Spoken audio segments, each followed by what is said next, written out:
What's up? Hello. This is my voice. I don't book any voice work. Can you believe it? I once took an acting class with David Mamet, and he was like, if you don't fix your voice, you'll never have a career. And so far, he's right. So maybe should have worked on that. Erica Rhodes is a stand-up comedian who currently calls Los Angeles, California home. Originally from Boston, Massachusetts, Erica began her career as a 10-year-old voice actress, playing the role of Garrison Keillor's Conscience on the popular NPR show A Prairie Home Companion.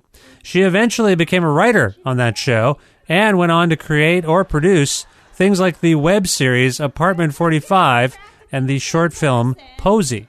As an actress, she has appeared on shows like Modern Family, Veep, and Comedy Bang Bang, but is primarily fixated on becoming the best stand-up comedian she can possibly be. Ahead of headlining the comic strip in Edmonton between November 21st and 24th in 2018, Erica and I had a conversation about working on A Prairie Home Companion, growing up with her father who has multiple sclerosis and, luckily, a great sense of humor, the influence of Maria Bamford and perhaps even Jerry Seinfeld on her work, her future plans, and much more. With the support of listeners like you who subscribe to this podcast and spread the word about it, and make flexible monthly pledges at patreon.com/creativecontrol, plus in-kind support from CFRU 93.3 FM, Pizza Trokadero, The Bookshelf, and Planet Bean Coffee in Guelph, and Grandad's Donuts in Hamilton.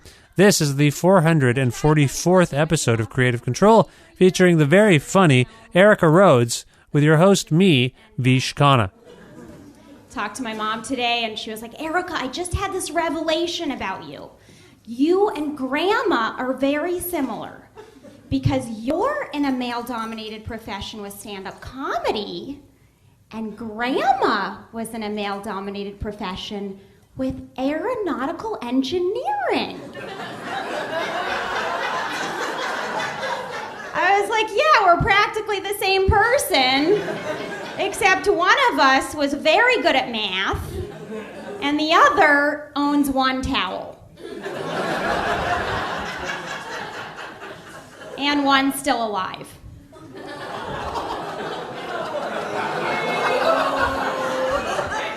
R.I.P., R.I.P. Hi, Erica. How's it going? It's going well. How are you? It's good. I'm doing pretty well here. Where in the world are you today? I am in LA for 2 days. Oh, is that that's not where you live, obviously. You're only there 2 days. Oh, no, I live here. But I'm out of town so much. Oh, I see. Okay. And so you live in LA. As we're speaking, your state is being ravaged by these horrible wildfires. Are you okay? Oh my gosh, yeah. You know, having a studio in Hollywood has never felt so glamorous. I chuckle because that's what you do nowadays. Everything's so morbid and there's no good news, but like it is very devastating. Is it smoky? What's the vibe like? Yeah, no, there's like a gray cloud hovering above the entire city, and you can feel it. I can feel it sort of in my lungs a little bit, but fortunately I'm not. I mean, I don't think I'm in the line of danger at all, but I definitely see the smoke and everything. Okay. Well, yeah. I want if you need to evacuate this interview for some reason, I will not be offended. I think that's fair. Frankly. Maybe for other reasons, but probably not the fire yet. Okay, good. So, how long have you been in LA? 10 years. 10 years in Los Angeles, and where are you from originally? I'm from Boston. Oh, you're Boston. Okay, that's cool. And why'd you leave beautiful Boston for Los Angeles? Well, that's what my mother still asks me. I went to New York for a bit, and I did like acting school and stuff there. And then I moved to LA after that to pursue acting because it's pretty much the only place to do that. Yeah. You know? Yeah, makes sense. And then I transitioned to stand-up. So in some ways, I probably could have stayed in New York, but I didn't know I was going to do stand-up at the time. So what prompted the shift from acting to stand-up?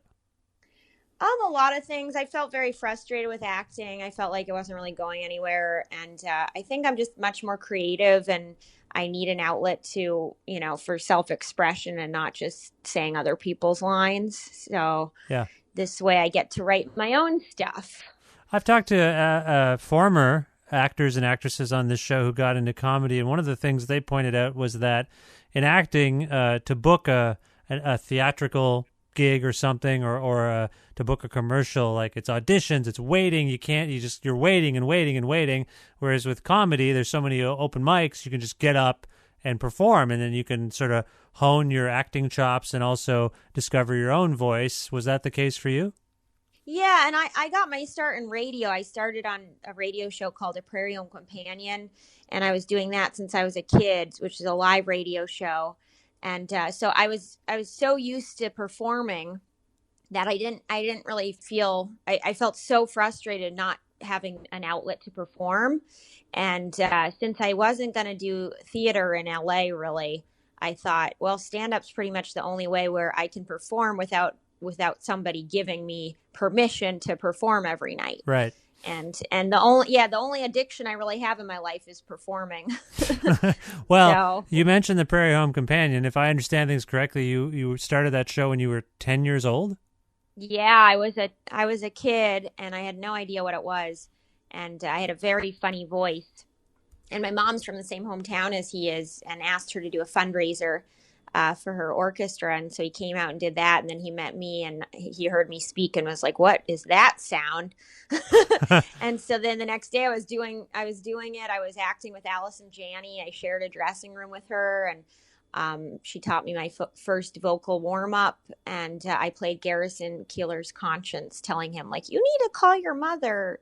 You need to do your income tax returns." Right. You were Garrison Keillor's conscience. Yes. Right. Yeah. That is quite the role to have as a 10-year-old. Yes. Yep.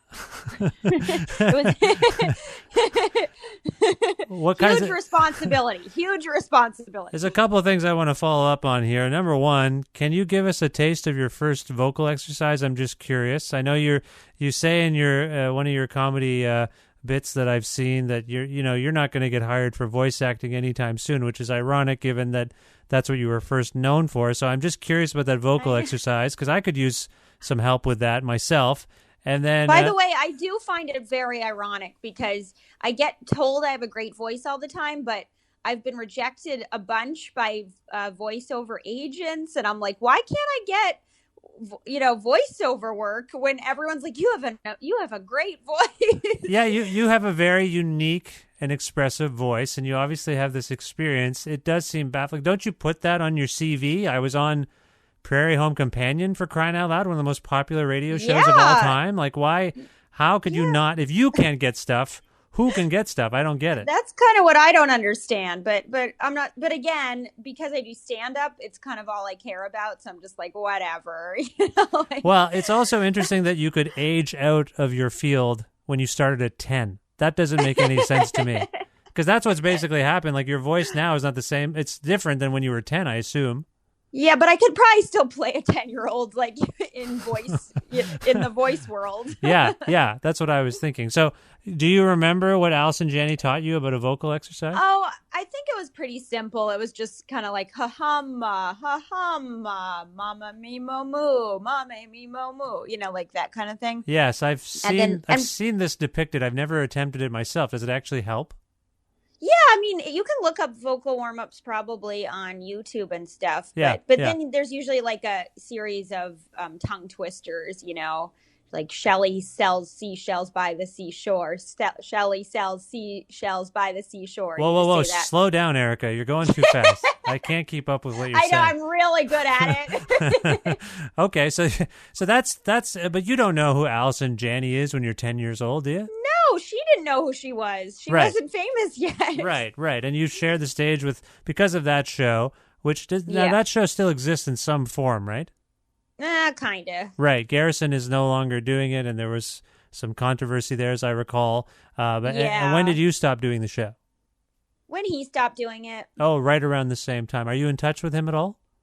Yeah, he actually married my aunt, so he's sort of a relative. Oh. He's my uncle by marriage. Oh, I see. Okay. And so I don't want to go too much into it because I imagine it's a source of some pain, but I can't even, I can't keep track of everything that's going on in your country with the various people causing problems. But he was, I believe he was accused of something, and then did he lose the show as a result? Is that what happened? No. He was already retired, so the whole okay. thing's even crazier because he got fired when he wasn't even working anymore. Right.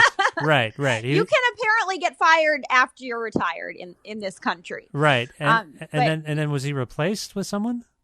Well, no, this is what's so funny is nobody knows the story. Like he retired and he gave the show over to Chris Thiele, or I forget how to pronounce his last name. And Chris took it over, and it was still named Prairie Home Companion. But then when there was like some controversy thing, Chris renamed it Live From Here. So now it's called Live From Here. Oh, I see. Okay. So it's really nothing like the show. So it's pretty much not the show anymore. And there was a film made about the show. Yes. Robert Altman directed a film called A Prairie Home Companion, and Meryl Streep was in it. Lily Tomlin. It's an amazing cast. Yeah. It's a good movie. And I actually got to watch, I wasn't in it because the role that Garrison had in mind for me ended up being played by Maya Rudolph. And I was too young at the time to play that role. And right. Lindsay Lohan played my role. Wow. So wow. I wasn't in it, but I did get to watch it being made, and I met Robert Altman, which was pretty cool. Yeah, that's amazing. One of the finest filmmakers of all time. I do sense a bit of, well, for me, hearing you talk about it, like a little bit of sadness. You seem to be replaced. People are viewing you as a little bit expendable. They're not giving you your voiceover roles. How are you feeling about yourself, Erica, with all of this? Wait, what? I didn't say any of that. Well, I'm saying, I haven't been replaced by anyone, and I said I don't want to do voice stuff. Okay, all right. So you're not defensive at all. You're just stating plain facts to me, and I got it wrong. I'm sorry. I apologize. I was like, sadness. I'm doing great.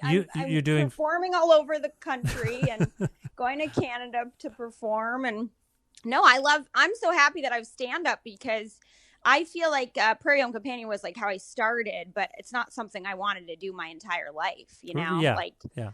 And I was a guest on it, so it's not like I was like a regular. I mean, I was a regular guest on it, but it to me it was really like that was my version of college. Like that's how I started entertainment, but you don't want to do the same thing your entire life, And one thing I learned from it is to just start your own thing, and the more independent you can be in this industry, the better. So like for me, stand up is like the goal, I love stand up. So who taught you, when you say you learned about sort of having an independent streak, was that from Garrison? Who gave you that sort of inspiration? Oh yeah, totally Garrison. Yeah. Because he was a one-man show, he wrote the whole thing. He performed the whole thing. He was like a one-man band. Yeah, so this is inspiring for you. Did you, and for those who haven't heard the show, and to be honest, being here in Canada, we didn't hear it regularly unless we sought it out. I saw the film. That's probably the most exposure I had to the actual show. My understanding, and please correct me if I'm wrong, it's sort of a whimsical, charming show. There is comedy in it, right? Yeah. It's like an old school radio show. So it's there's like skits in it that he wrote and with actors, and those were usually the ones I did. Mm-hmm. And then he would do a monologue, so he did a lot of storytelling, and then they'd have music as well. Right. Okay, so it's like a variety show, old school kind of variety show. So what in terms of comedy, because you started out theatrically, do you feel like your experience on that show informed your work now as a comedian?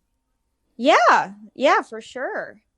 The first thing I was writing for was the show. So, he wrote a script called Erica, which I ended up helping him write. Like he would just say, why don't you write about your ex-boyfriends. And so I would write a bunch of stuff, and then he would look at it, and I'd say, are we going to do that tomorrow? And he wouldn't really say anything. And then the next day would be most of the script was what I wrote. Yeah.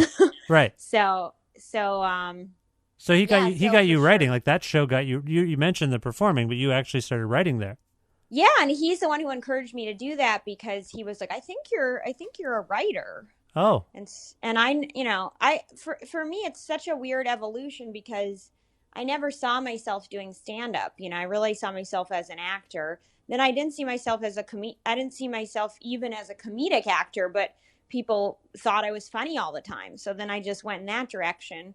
And then eventually it just all sort of, culminated in stand-up, which I didn't expect. It just sort of happened. Yeah, and thus far from the comedy of yours that I've seen and consumed, I mean, you seem to me to be someone who is interested in sort of misdirection.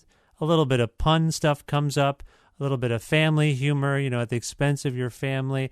I'm just curious if you can talk about whether or not you have any kind of perspective on where your voice comes from. We've mentioned The Prairie Home Companion. I think you've alluded to your mother a couple times already, and I feel like she's the source of some comedy for you. Can you talk about that a little bit? Like, do you have some perspective on your voice as it's currently working for you? Yeah, I mean, I definitely feel like my upbringing has a huge influence, like having my dad has MS, so he's in a wheelchair, and coming from something like that, it's a dark thing but also is a great mining for comedy, because as a family we just had to laugh at it all the time, and my dad is so funny. So I think I get a lot of my humor from my dad. And then my mom is just a funny person. Like she doesn't mean to be funny. My dad means to be funny. Right. So they're a really funny combination of people. Like together, I think I have a little bit of both of them. So you grew up in Boston with your parents, and when did your dad contract MS? Before I was born, but Oh. He wasn't in a wheelchair until later on in my life. So he was on crutches for a long time, and he worked all the way through when I was in high school. So he was able to still work, but for a lot of that he was in a wheelchair. Okay. So this obviously must have some impact on some huge, massive impact on you. But at the same time, it sounds like you didn't know anything different. I mean, he had it when you were born. Oh yeah, I didn't know anything different except that it would get worse every couple of years. Right. So it would affect everybody a little bit differently. But I mean, obviously, mostly him. Well, yeah, you do. There's a clip of you on YouTube, and you address this, and I think the crowd can't believe how you're addressing it. And the jokes you're making at what seemed to be the expense of your father, but it's your pain. It's your, this is something you're experiencing too. Have your parents heard these jokes?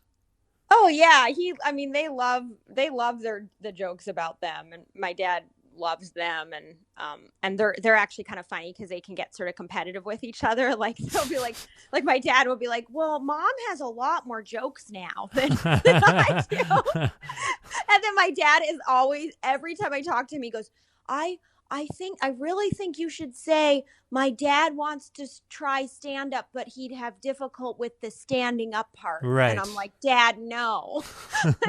He's like, "I really think that would work." And I'm like, "No, it would not work. It's not funny." So some of this gallows humor that you display, it's kind of in your bloodline, I suppose. Yeah, for sure. Yeah. So you grew up in Boston, and is it fair to say that were you interested in acting before this Prairie Home Companion thing took you, swept you up at 10 years old? Yeah, I was acting since I was 5 years old, and I actually my mom's a performer. She's a violinist, and she's plays in the Boston Pops and everything, and so she was always very inspiring with like, find what you love to do. So in some ways there was kind of a lot of inspiration to do something in the performing arts. Mm-hmm. And when I was young, my mom got me an agent because people kept saying, even though I was very shy as a kid, people kept I wasn't shy with strangers. So I would just like go up to people. Like one time I went up in the subway station in Boston and started singing with a street performer. Like she was singing a song called like Charlie and the MTA or MBTA. Uh-huh. And I knew the words from kindergarten or something. So I came up and just started singing with her, and everyone was like, who is this child singing with this woman? And so people kept telling my mom, like, you should get her into acting. And so eventually she did. And I had an agent, and my first gig was I modeled a waterbed. And you modeled a waterbed as a child? I modeled a waterbed, and I, never do that to a child, because then they'll think that entertainment is the best thing in the entire world. Getting into I was like, I still remember that day. Like I was 5, and a waterbed is amazing when you're 5. Sure. And then everyone's taking your picture, and you're just sleeping, and then I got paid for it at 5 years old. Yeah. It was like my first gig. And I thought that, well, I'm in it now for forever. Yeah, you had moxie, and your mom sought to see if maybe it translated into something. But then my passion was ballet. I was really into ballet, and so my mom was sort of pressuring me to do acting, but I didn't really care about it. But ballet was my main thing as a kid. I thought, I was very serious about ballet. Is it true that Natalie Portman booked Black Swan over you? Is that what I heard? I'm just carrying. The rumors are true. The rumors are true. No, it sounds like just so we can get this out of the way right away, because I know I've painted a rather dour picture of your career prospects, and I didn't mean to do that, because you're doing extremely well. So that was so funny. You're like, you sound really sad. No, I didn't mean it. I didn't mean it that way. You have actually been on numerous TV shows and things, right? You have a lot of credits. Yeah, I had a small part on Modern. You're not supposed to say that, but I had a part on Modern Family, on Veep, New Girl, and then I had like a series regular role on a ABC web series called The Off Season. Oh, okay, right, and what? Yeah. And so you are landing work. I mean, that's the main point of my. Oh yeah, I'm working, but for me, acting has taken a back seat to the stand-up. Right. Okay. So you get into stand-up at some point, because, like you say, it seemed like there might be something within you that spoke to that sort of realm. Do you have comedy people? Like, were there comedians you looked up to? Yeah. The first person that I discovered was Maria Bamford. Oh. And I found her web series online, and there was this song called People, or Don't Be Afraid of the Dark. Right. And I was so hooked on it. My friend Dan had told me about it, and I was like, wow, I love this woman. She's so interesting and just so unique. And like, I loved her because I just felt like she was just this web series. And this is even crazier. I still had not even thought about doing stand-up. And I wrote to her manager and I said, I'm a young Maria Bamford in the subject line. And her Wow. manager is named Bruce Smith. And he was like, well, I don't see it, but you are funny, and I love A Prairie Home Companion, so let's meet. And I met with him, and I was like, and he's like, what's your dream? And I was like, I want to be on SNL. And he's like, get a different dream. He's like, wow. He's very upfront. And he was like, but I do see you doing stand-up. Like, I think you could do that. And I was like, really? So we had this really long meeting. We talked about stand-up, and he ended up signing me as an actress. And it took me another year and a half until I tried stand-up. Like, I was terrified of it, really scared of it. So what given your pedigree, given some of the things you've done, what do you think made you fearful of doing stand-up? I can assume part of it was that stand-up is you on your own.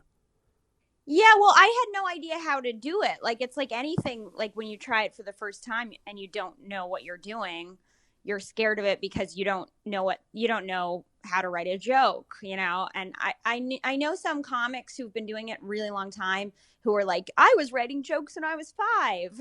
And I was like, I mean, I was funny when I was 5, but I wasn't writing jokes when I was 5. Like my brain was never like, I need to write jokes. And so I was intimidated by the writing aspect of it. The work, and the work that goes into it. Yeah. Well, also I just didn't know I didn't know that there was a process yet, like it's like I played cello too. Like that was another thing I was really into in high school is cello. And cello, you learn how to play cello when you're 7, and then you just know how to read the music. And it's, when you know how to do it, it's not some big mystery. And so once I figured out there was a technique to stand up too, just like music, I was like, oh, now I think I can do it. Okay. But that took me a long time to figure out. Yeah, that's a major hurdle for people who are told they're funny or think they're funny is actually getting to the point where they sit down and try to do the work. That's complicated. One thing I've noticed is that sometimes like stand-ups who are naturally funny and get up there and like kill in the beginning, they don't end up sticking with it because it's almost too easy for them and they never figure out like how to get good at it. And then the second they bomb, they don't know how to deal with it. And they're like, well, I don't want that feeling again. Yeah. You know, whereas people who start out bad are often the ones that stick it out the longest because they get used to bombing and they're like, oh, that's not such a big deal, Well, Maria's an interesting choice for you, I think, because she was just on this show a few months ago and we had a good chat and I've been a longtime fan of hers. But she is someone in her stand-up. Her stand-up is very theatrical. Like the writing is there, the thought into what she's saying is there, but she also just embodies like 1,000 characters during her hour. And did that aspect? And when I think of you and your stand-up, I think of primarily the writing and the way you're performing it, which is pretty straight. Like I mean, you're not getting into too much character work from what I've seen thus far. Was that? Yeah, no, I don't think my style is at all like hers, which I think is a good thing because I get compared to her as a person a lot. Like people are like, do you get compared to her? And at first I was really flattered and now I'm like a little worried because I'm like, I hope people don't think I'm like trying to be her, because I think I have some natural things that are similar. Like we have high voices, we might look a little bit alike, but I'm actually glad that you say our acts are so different because I'm definitely not trying to like be Maria Bamford. There is no other Maria Bamford, which is why which is another reason I admire her because she's just so original, so and I feel like my stand-up is a little bit more like grounded and a little bit more like just my voice. Like I'm not really trying to do voices and things like that. Yeah, is that strange for you, given that you do have this theatrical background and could probably very easily put on this kind of performance within your act? I mean, I'm not saying it's difficult for you, but you've made a conscious choice to kind of compartmentalize that aspect of your creative expression from comedy, it sounds like. Well, I haven't done it consciously. I just don't really do voices. Like that's like, like I'm just true to who I am. So if you talk to me, it's like I'm not like theatrical when you talk to me. I'm pretty like just grounded and sure, real. So also if I book parts, I usually book parts that are pretty similar to myself. Like I'm not like playing characters, Yeah. So I just do what comes naturally to me, and I feel like just talking about things in my life and like speaking in my own voice is natural. I have one joke I do where I like do an impersonation of a Lyft driver in Minnesota who's like, she was just like really friendly. And she has like, she's like, oh, you do stand up? That's so impressive. I wish I could do stand up. Wow. Your mother must be so proud. Wow. Like that's like the one impression I do right now. But yeah, like a little bit of dialect, but not too much. Yeah. Yeah, and then I do a little bit of my mom, where it's like it comes through a little bit her voice, but I'm not like trying to do it. Yeah, no, I appreciate that. I know some people, comedians, they'll explore stand up to learn a little bit about themselves, and I know that you are. We referred to the fact that you talk about your family, you talk about your father and his MS on some level, I can't help but wonder if that's a little bit therapeutic for you, like for your family as well, to kind of laugh off these things. Have you noticed in your stand-up anything about yourself? Have you learned things about yourself since you've become a comedian? Oh yeah. Yeah. I mean, I think you're always learning about yourself. And I also feel like your your voice is always evolving. Like the things I want to talk about are always changing. And what's interesting about those jokes is that those were some of the first jokes I wrote about my dad. Mm-hmm. And now it's weird because they've been connecting more than ever lately, like recently, which is just an interesting thing where when you write, like usually I connect the most with my newest material. It's like the audience can sense that like it's fresh and new. But for some reason, like the wheelchair stuff is like really killing lately. So, so you're saying it's connecting with the audience more than it used? Yeah. Huh. Yeah. It's really interesting to me. It's interesting that you say that thing about therapy because, that sometimes worries me because I don't want to sound like I'm doing therapy on stage because like the point is to entertain and make people laugh. And, obviously I like try to get a little bit deep with stuff, but I don't want it to seem self-indulgent, like that's been a concern of mine is like, I don't want to seem like I'm doing it for myself. Like I want the audience to be having a good time. Oh, sure. No, I appreciate the distinction. I think there are comedic voices and comedians who kind of strive to do both. Like it's sort of it's almost inadvertent that you learn more about yourself as you express yourself. Like you might a musician might write a song and realize objectively like, oh, I'm clearly dealing with something here. Or I'm clearly, writing about a specific instance that I haven't even thought about in years. I didn't realize, do you ever watch Comedians in Cars Getting Coffee? I do. Yeah. I've seen it. Yeah. I just saw the Ellen one and I didn't realize that her huge hit joke that was on Carson was about her girlfriend dying in a car crash. Right. Like I had no idea that was the backstory for that joke. And to think that was like sort of her big break really makes sense because I think the more emotionally connected you are to the material, the more the audience will be connected to it as well. Yeah, and it's fascinating you bring up that show because I feel like Jerry Seinfeld is pretty much the prototype for keeping a bit of distance between himself and his material and the audience. Like, he makes very funny jokes. They're kind of observational jokes. You have a sense of his perspective on life, but in a lot of ways, unlike more confessional comedians, I don't feel like I know Jerry personally from his jokes. You know what I mean? Yeah, that's really true, actually. Like, I think he's done that on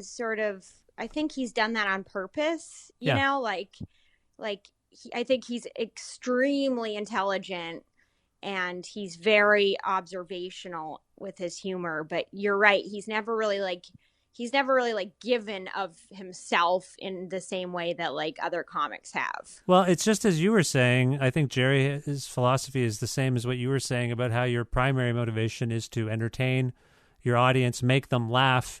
What's funny is funny. That's Jerry's big thing, which in these times, not everyone is so forgiving of funny being funny. Right. And so I think you're in an interesting position because you seem like you have a similar philosophy. Like you trust the audience to let you know if something's funny by their reaction, and you're not afraid to talk about whatever's going on. Yeah. I definitely think I'm probably more confessional than Seinfeld, Sure. than Jerry Seinfeld, but also I'm willing to get rid of jokes if they're not working. You know, if something doesn't work, I'm not going to just keep doing it because I want to do it. You know. Yeah, but you also made a point there that I thought was really fascinating, that you don't want to come across as self-indulgent. There is a lot of confessional comedy about people's lives, and the best people make these stories work. You know, I'm thinking of Tig Notaro or someone. You know, they can delve into their lives and the hardships they've had, but make it engaging and relatable, and it doesn't feel like you're like, why am I watching this person talk about these things?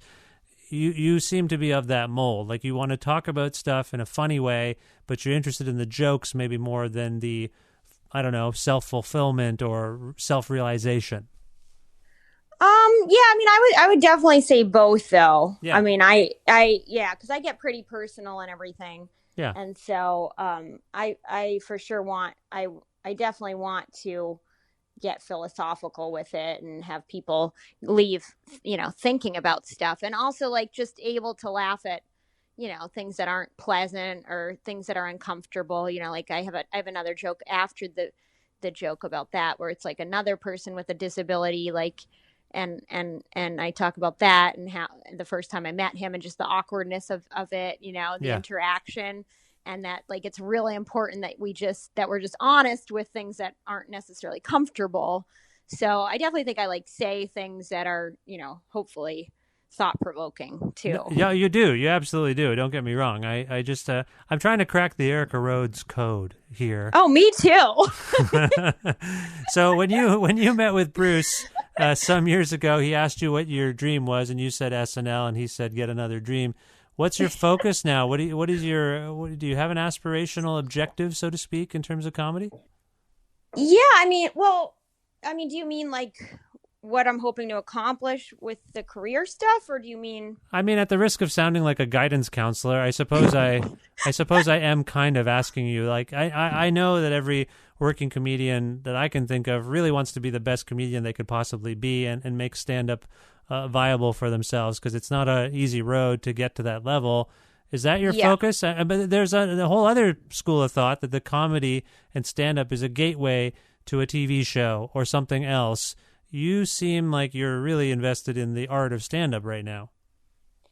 Yeah, no, for sure. For me, when I started stand-up, it might have been something I thought would lead to other things, but now I'm just realizing, no, this is the thing, Yeah. And so I'm really embracing it, and I really feel passionate that the best way to get great at stand-up is to just hammer out the road. So I'm on the road like almost every week now, which was one of my main goals for this year, was to just get out on the road and do as much stand-up as I possibly could to get really great at it, because I think things will naturally come from it, but I don't feel like it really works the other way around, where you're like, I'm going to get a TV show and then I'm going to do stand-up. Yeah.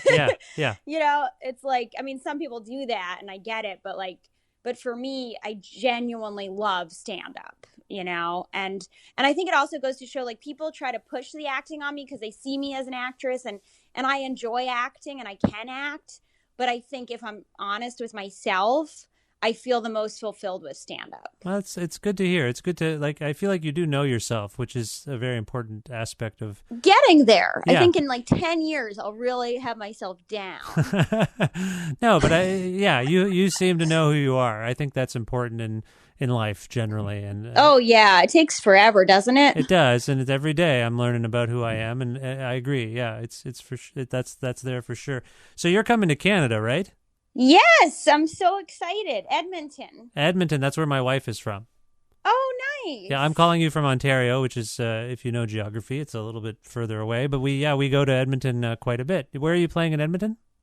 The comic strip. The comic strip. Okay, have you been to Edmonton before?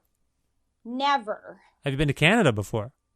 I've been to Montreal. I just did the Montreal Comedy Festival for the first time. Just for laughs. That's a big... Yes. Do you agree this is a big deal for American comedians to come to Montreal?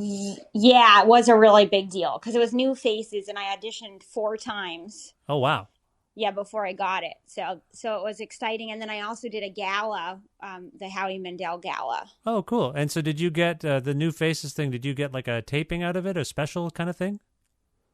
Yeah. Well, not the new faces, but the gala. Oh, okay. The gala was okay. taped for CW. Okay, cool. So you've been to Montreal. Edmonton's a new experience. Do you have any questions about Edmonton? I go to Edmonton quite a bit. Do you have anything you want to know? Is there something I can help you with? Yeah, is there anything besides the mall? Because I heard the club's in a mall. Oh yeah, the club is in a mall, but try to avoid someone in Edmonton's going to be angry with me. Don't hang out at the mall. I mean, I know I don't want to hang out at the mall. I don't even know if it still is. It's probably the world's third largest mall, or if I carried on with that sentence, probably the largest mall in the third world. Oh my God. I don't know why I started to say that, but it probably makes sense somehow. Anyway, yeah, it's a mall. I don't really go to the mall. There's a roller coaster in the mall. Gave me a tiny bit of whiplash once. Don't do that. But the downtown... Is it bigger than the Minnesota Mall of America? I can't comment on that. I have not measured either one. I don't know. Okay. I've not been to the Minnesota one. That's what I'm saying. I think they've built big. It used to be the world's largest mall. And I'm sure there's like a mall in Dubai now that's way bigger. So I don't want to get, caught up. I don't want the Guinness people to contact me because of some world record thing I broke or made a mistake about. Anyway, my point is Edmonton's a lovely city. There's a lovely downtown. Great food. It's a cosmopolitan Canadian city in the middle of kind of the prairies. I think you'll have a good time. But dress warm. I should say that. Yeah. Is it going to be freezing? It's not going to be like the worst ever because you're going. Your dates are in November. Like it gets really cold January, February. It gets extremely cold. It's among the coldest cities in the country of Canada. So you'll be fine. You'll have a good time. I have a good feeling about it. And beyond these shows, what's coming up next for you? Do you have plans you can share with us? Yes, I'm going to North Carolina on Wednesday. North Carolina, whereabouts? Sorry, Raleigh and then Wilmington. Nice. Okay, my aunt is in North Carolina near Raleigh. Oh, so everywhere you're going, I've been, and that's good. Wow, I have some impressive. family. Yeah, it's sort of weird. Yeah, North Carolina is nice. I like that place. It's like I love North Carolina. I've done this club. I'm doing a club called the Dead Crow Comedy Club. I've done that one before, and then I'm doing Good Nights, which is a really good club too. So, but I love North Carolina. It's like really beautiful there. Yeah, they could work on some of their laws, but otherwise, it's a good place. Are you going to get into a bunch of political stuff in your act? No, I try to avoid it. The only thing I've tried to delve into a little bit is not being feeling like I should be more political than I am, but I'm not. Yeah, that's fine. That's a good thing. That's a funny thing to address. It seems like it's impossible to avoid it. So good on you. I get the sense also you're trying to make comedy that's a bit timeless, right? Yeah, I mean, for the most part, I'll talk about things kind of going on, but from my weird perspective. So I'm not really delving it. I think Seinfeld actually has a similar thing where he's like, I feel like other people do it better, so why would I try to do that? Yeah. Yeah, that's fair. Now, where can people go to learn more about you, Erica, on the internet or elsewhere? Well, I have a website that's ericarhodescomedy.com, so that has all my upcoming dates on it. And then I'm on, all the Twitter and Instagram, blah, blah, blah, all that stuff. Okay. All right. So people can track you down there. Now, yeah, I'm just at Erica Rhodes on Twitter. Now, normally when I have a comedian or a musician on, I suggest that we go out on a bit or a song or something, a track. You don't currently have a record out, right? Not yet. I'm actually going to do my first album in March. Oh, that's awesome. That's great. Now, I know there's a lengthy clip of you on YouTube that I've watched and I referenced a couple times. What is it? Oh, it's like a clip of you doing stand-up. Oh, okay. It's like 15 minutes or something. I wonder if there's something from there that I can extract. It's I don't know. I don't have it in front of me. Are you not aware of this clip? It's like a long clip. Is it the one from Ice House? Yes, or the one... yes, Ice House. Okay. Yes, that's the one. And I wondered if we could give. There. Is there some? Do you want to pick a segment? Should I play the whole thing? I can do whatever you like. Maybe pick something. Okay. Is there anything you want me to pick? Is there anything we talked about that maybe we should, Do you want to do the wheelchair stuff? Sure. Why don't we do that? I'll extract that. And is that what you've got it notated as in your notebook, the wheelchair stuff? Yes. Believe it or not, wheelchair is all I write when I'm doing. Okay. So it's probably hard to confuse that with anything else, frankly. Wheelchair stuff. The wheelchair stuff. This is the wheelchair stuff by Erica Rhodes. Erica, this was really fun. I appreciate the time with you today, and I wish you the best of luck with everything going forward. Oh, thank you. I had a great time talking to you. So thanks for the interview.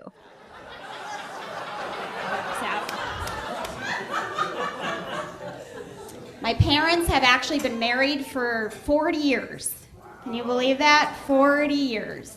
And so I've been trying to think, how have they been married so long? What's the secret?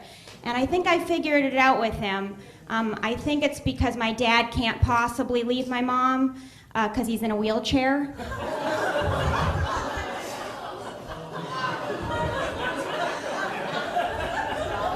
Weren't expecting that, huh? We were like, maybe it's because he tells her she's beautiful every day.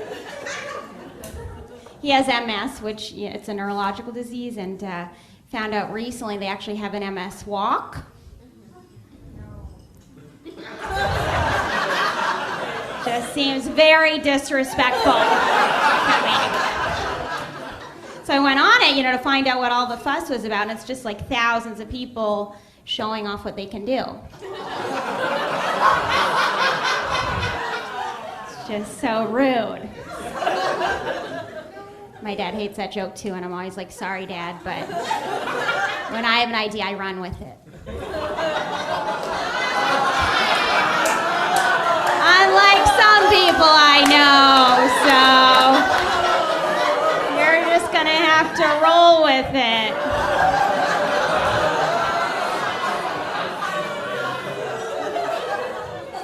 No, he's a good sport. He's not good at sports, but he's just seeing how far I can take it. He actually probably has the best sense of humor of anyone I know. Like, this is a true story. I went home once to visit my parents, and my mom was telling me, like, Erica, you were so difficult as a kid. It was always like walking on eggshells with you. And my dad was sitting in the corner, and he just goes, I wish I could walk on eggshells.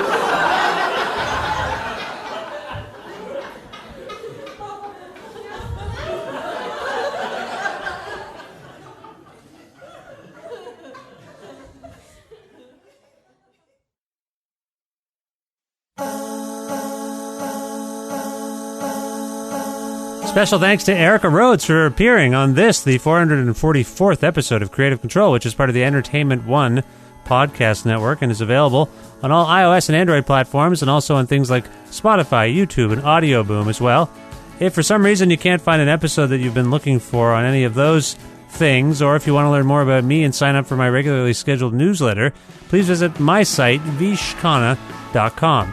You can like Creative Control on Facebook, follow us on Twitter at VishCreative or me at VishKhanna. You can also listen to a radio show version of Creative Control on Wednesdays at noon Eastern Standard Time around the world at CFRU.ca or on an actual radio at 93.3 FM if you're in or near Guelph.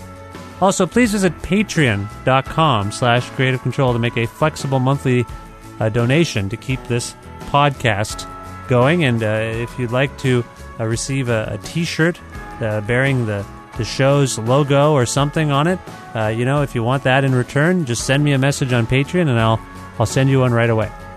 I'd like to acknowledge some of the in-kind support I received from the likes of Pizza Trokadero, The Bookshelf, Planet Bean Coffee, and CFRU 93.3 FM in Guelph, and also Grandad's Donuts in Hamilton. That means a lot. Also, thanks to my friend Jim Guthrie for letting me use one of his songs to end this show each and every week. You can learn more about Jim at jimguthrie.org. And finally, thank you very much for listening to this show and subscribing to it and telling your friends about it, spreading the word about it. That means a whole lot. And I will continue to make shows as long as you keep listening and doing stuff like that. It really does help. So thank you very much. And that's all I have to say. I will talk to you very, very soon. Bye for now.